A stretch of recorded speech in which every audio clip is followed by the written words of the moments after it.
We've all got two wolves in us, a good one and a bad one, and they both want to eat. The best I can tell, we just got to feed that good one a little more than the other one.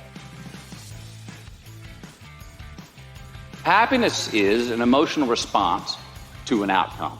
If I win, I will be happy. If I don't, I won't. It's an if-then, cause and effect, quid pro quo standard that we cannot sustain because we immediately raise it every time we attain it. You see, happiness demands a certain outcome. It is result reliant. And I say if happiness is what you're after, then you're going to be let down frequently and you're going to be unhappy much of your time. Joy, though, joy is a different thing. It's something else. Joy is not a choice. It's not a response to some result. It's a constant. Joy is the feeling that we have from doing what we are fashioned to do, no matter the outcome. Now, personally, as an actor, I started enjoying my work and literally being more happy when I stopped trying to make the daily labor a means to a certain end. For example, I need this film to be a box office success. I need my performance to be acknowledged. I need the respect of my peers. All those are reasonable aspirations, but the truth is, as soon as the work, the daily making of the movie, the doing of the deed became the reward in itself for me, I got more box office, more accolades and respect than I ever had before. See, joy is always in process. It's under construction. It is in constant approach, alive and well in the doing of what we're fashioned to do and enjoying it. Now, the easiest way to dissect success is through gratitude. Giving thanks for that which we do have, for what is working. Appreciating the simple things we sometimes take for granted. We give thanks for these things, and that gratitude reciprocates, creating more to be thankful for. It's really simple, and it works. Now, I'm not saying be in denial of your failures. No, we can learn from them too, but only if we look at them constructively, as a means to reveal what we are good at, what we can get better at, what we do succeed at. All right, life's a verb. We try our best, we don't always do our best. And since we are the architects of our own lives, let's study the habits, the practices, the routines that we have that lead to and feed our success, our joy, our honest pain, our laughter, our earned tears. Let's dissect that and give thanks for those things. And when we do that, guess what happens? We get better at them, and we have more to dissect. It's a get rich quick on the internet, richest 15 minutes of fame world that we live in, and we see it every day. But we all want to succeed, right? So the question that we got to ask ourselves is what success is to us, what success is to you. Is it more money? That's fine. I got nothing against money. Maybe it's a healthy family. Maybe it's a happy marriage. Maybe it's to help others, to be famous, to be spiritually sound, to leave the world a little bit better place than you found it. Continue to ask yourself that question.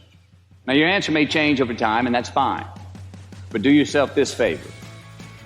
Whatever your answer is, don't choose anything that will jeopardize your soul. Prioritize who you are, who you want to be, and don't spend time with anything that antagonizes your character. Don't drink the Kool-Aid, man. It tastes sweet, but you will get cavities tomorrow. All right, life is not a popularity contest.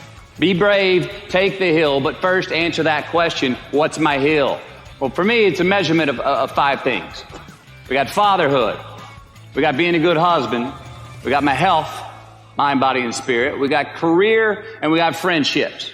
These are what's important to me in my life right now. Because I want to keep all 5 in healthy shape. And I know that if I don't take care of them, if I don't keep up maintenance on them, one of them is going to get weak, man.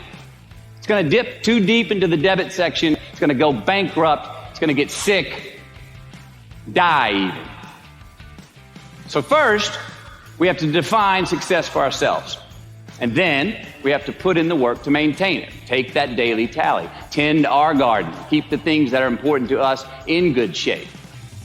Defining ourselves by what we are not is the first step that leads us to really knowing who we are.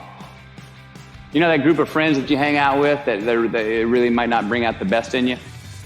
You know, they gossip too much, or they're kind of shady. They really aren't going to be there for you in a pinch. Or how about that bar that we keep going to that we always seem to have the worst hangover from?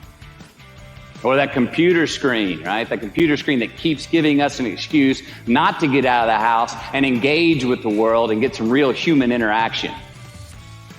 Or how about that food that we keep eating, the stuff that tastes so good going down, it makes us feel like crap the next week, when we feel lethargic and we keep putting on weight? Well, those people, those places, those things, stop giving them your time and energy. Just don't go there. I mean, put them down. And when you do this, when you do put them down, when you quit going there, and you quit giving them your time, you inadvertently find yourself spending more time and in more places that are healthy for you, that bring you more joy. Why? Because you just eliminated the who's, the where's, the what's, and the when's that were keeping you from your identity. Like, trust me, too many options, I promise you this, too many options will make a tyrant of us all. All right, so get rid of the excess, the wasted time. Decrease your options. And if you do this, you will have accidentally, almost innocently, put in front of you what is important to you by process of elimination. Knowing who we are is hard. It's hard. Give yourself a break. Eliminate who you are not first, and you're going to find yourself where you need to be. Make voluntary obligations. I'm talking about the ones that we make with ourselves, with our God, with our own consciousness. I'm talking about the you versus you obligations. We have to have them. Now, again, these are not societal laws and expectations that we acknowledge and endow for anyone other than ourselves. These are faith-based obligations that we make on our own. These are not the lowered insurance rates for a good driving record. You will not be fined or put in jail if you do not gratify these obligations I speak of. No one else governs these but you. They are your secrets with yourself, your own private counsel, personal protocols. And while nobody throws you a party when you abide by them, no one's going to arrest you when you break them either, except yourself. An honest man's pillow is his peace of mind. And when you lay down on that pillow at night, no matter who's in your bed, we all sleep alone. These are your personal Jiminy Crickets, and there are not enough cops in the entire world to police them. It's on you.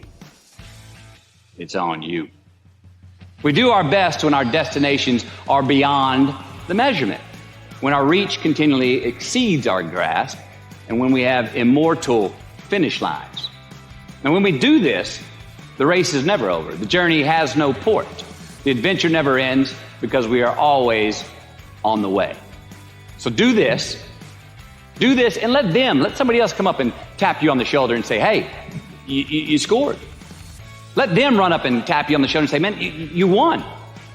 Let them come tell you, you can go home now. Let them say, I love you too. Let them say, thank you. Take the lid off the man-made roofs that we put above ourselves and always play like an underdog.